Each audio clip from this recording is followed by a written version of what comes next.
বৃষ্টিপাতের প্রবণতা কমে দাপটে রয়েছে তাপমাত্রা। এরই মধ্যে সর্বোচ্চ তাপমাত্রার পারদ উঠেছে ৩৭ ডিগ্রিতে। সেই সঙ্গে দেশের ৩৬ জেলায় হানা দিয়েছে তাপপ্রবাহ।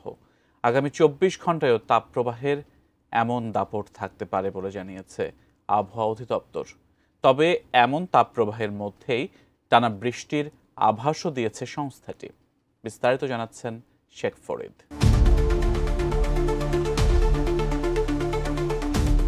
দেশের ৩৬ জেলার উপর দিয়ে বইছে মৃদু তাপপ্রবাহ। এই তাপপ্রবাহ অব্যাহত থাকতে পারে বলে পূর্বাভাসে রয়েছে।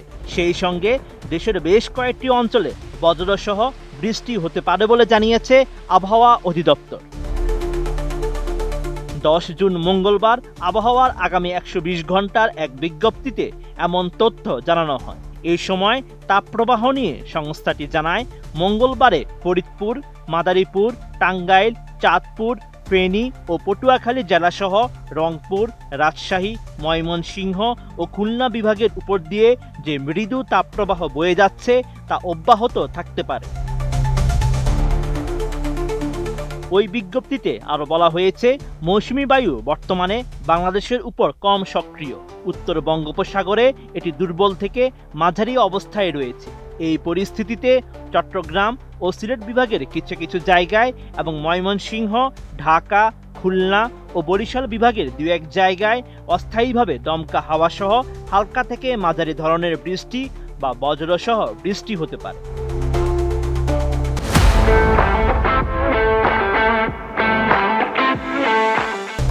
এগারোই জুন বুধবার সকাল ৯টা থেকে পরবর্তী ২৪ ঘন্টায় চট্টগ্রাম ও সিলেট বিভাগের কিছু কিছু জায়গায় এবং রংপুর, রাজশাহী, ময়মনসিংহ, ঢাকা, খুলনা ও বরিশাল বিভাগের ২-১ জায়গায় অস্থায়ীভাবে দমকা হাওয়াসহ হালকা থেকে মাঝারি ধরনের বৃষ্টি বা বজ্রসহ বৃষ্টি হতে পারে।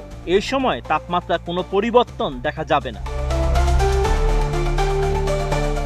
১২ই জুন বৃহস্পতিবার আবহাওয়ার এক পূর্বাভাসে বলা হয়েছে, এই দিন ময়মনসিংহ, ঢাকা, খুলনা, বরিশাল, চট্টগ্রাম ও সিলেট বিভাগের অনেক জায়গায় এবং রংপুর ও রাজশাহী বিভাগের কিছু কিছু জায়গায় অস্থায়ীভাবে দমকা হাওয়াসহ হালকা থেকে মাঝারি ধরনের বৃষ্টি বা বজ্রসহ বৃষ্টি হতে পারে। সেই সঙ্গে সারা দেশের কোথাও কোথাও মাঝারি থেকে ভারী বর্ষণ হতে পারে।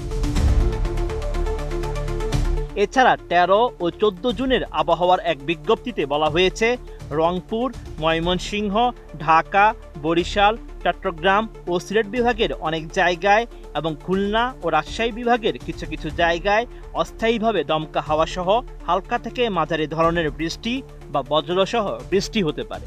সেই সঙ্গে সারা দেশের কোথাও কোথাও মাঝারি থেকে ভারী বর্ষণ হতে পারে, যার প্রভাবে সারা দেশে দিন ও রাতের তাপমাত্রা সামান্য কমতে পারে।